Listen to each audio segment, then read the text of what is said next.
to Fleur Hassan-Nahoum, Israeli Foreign Ministry Special Envoy and former Deputy Mayor of Jerusalem. Fleur, good afternoon to you. Nice to have you with us. Your response, I mean, there's no other way of dressing this up. This is hugely significant, an incredible moment to see this. You know, 6 months ago, we couldn't have imagined we'd be quite here in this this collaborative way that has been carved out. Your response to, firstly, Mr. Trump's speech just an hour or so ago.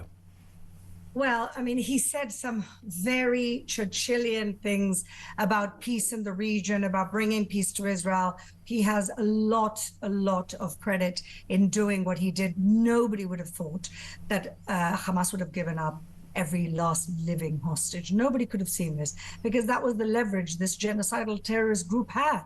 The hostages, because they know that we care about each one of our citizens.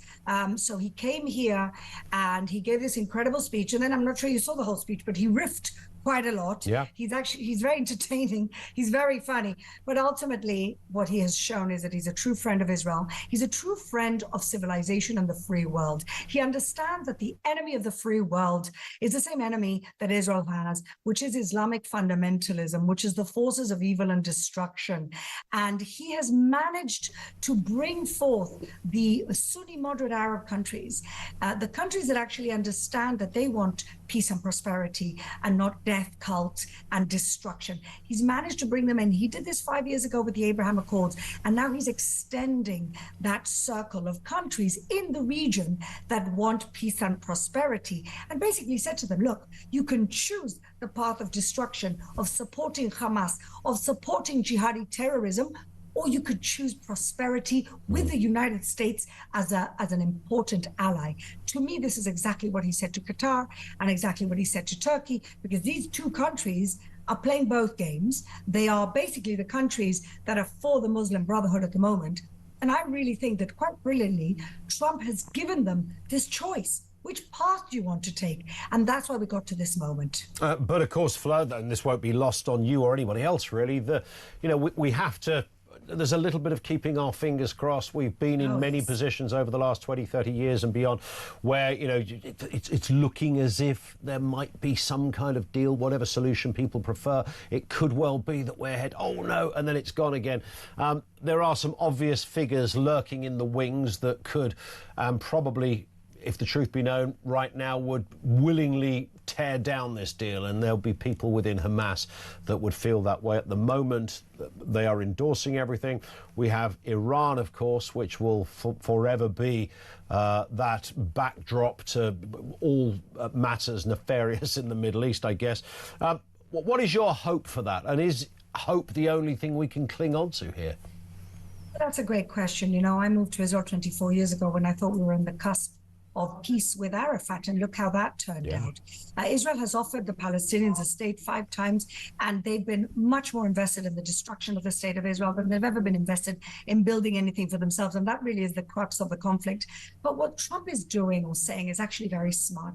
What he's saying to them is, look, Israel's a fact. You're not going to get rid of Israel. We're behind Israel. We're not going to let you get rid of Israel. So then you only have one pathway forward. And that is some type of reconciliation, normalization with the state of Israel, because that's how you're going to get America. That's a huge shift. I'm not sure there's been any president who's been so resolute and so deliberate about going to the Arab world and saying, pick your side. This is the side of the United States. Now, am I being overly optimistic? Maybe, because we got our hostages back and I want to believe in hope. I've got 4 children in this country. I've got children in the army in this country. Every single mother in this country wants peace. Nobody wants our children to trot off to war and risk their lives. And, you know, and the price that we've been willing to pay for peace has been astronomical. Ian, 200 terrorists with blood on their hands have been released today, murdered hundreds of people. Do you know how the families of the victims feel today? This is a mixed day of emotions. Yes, we're so happy to have our hostages home. B, we don't have all the hostages, but the dead ones still haven't been brought home for a dignified funeral. But also we've had to release 200 murderers with blood on their hands. This is the price that Israel has always been willing to pay for peace. And yes, I am cautiously optimistic, but I think the thing about Trump is he doesn't fool around.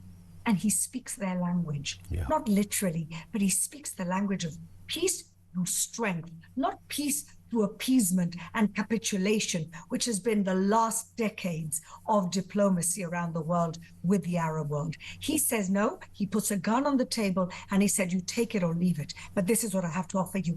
Maybe this will make the difference. I pray. It's interesting, I mentioned detractors, those who won't be so enamoured with this, Fleur.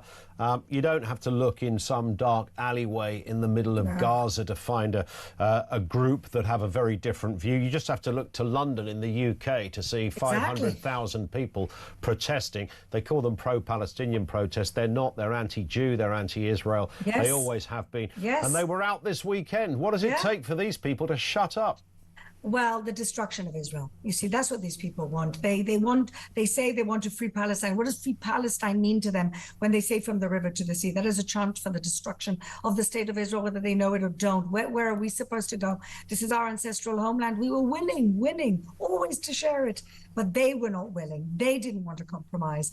And ultimately, this is what we've seen unleashed. But Ian, as you well know, this is not just a threat to Israel. These people are also saying death to Britain, death to America, death to the West, death to the free world. These are extremist jihadis and the useful idiots who are going along thinking that somehow they want a new communist world order where their lives are going to be better. They have no idea what they're talking about. But what's very interesting about Trump's speech, I think, that he also gave a message to Iran. To Iran, look, you want to talk? We're still willing to talk. But you have to stop sponsoring terror, and you have to, go on the side of peace and prosperity. You can't continue to build a nuclear weapon and say death to America. So Trump is willing to make peace with everybody that are willing to make peace with America, Israel, and the free world. There is a choice here. These countries have always had a choice, and Trump is making it crystal clear. Yeah. And just a final point, we'll have to be brief, Fleur. There is some concern over hostages that didn't survive and have still not been returned. We know that all living Israeli hostages have now been handed over, but there are 28 others believed to be dead. Not all of those bodies have been returned. Some of the families are saying that is a breach of this agreement already. It is. It's a breach of the agreement because the agreement was that Israel will retreat if the 48 hostages, 20 alive and 28 dead, are returned for a dignified funeral. Now, they themselves have said, look, we don't know whether we can locate all of them, but they have located, from what I understand, at least half of them, and those families deserve their bodies back. And the rest of them, we pray that they do locate those bodies, because those families need closure. And let me tell you, today is a happy day. Today is a joyous day. It's going to be a very, very sad, depressing day when those coffins start coming back. Absolutely.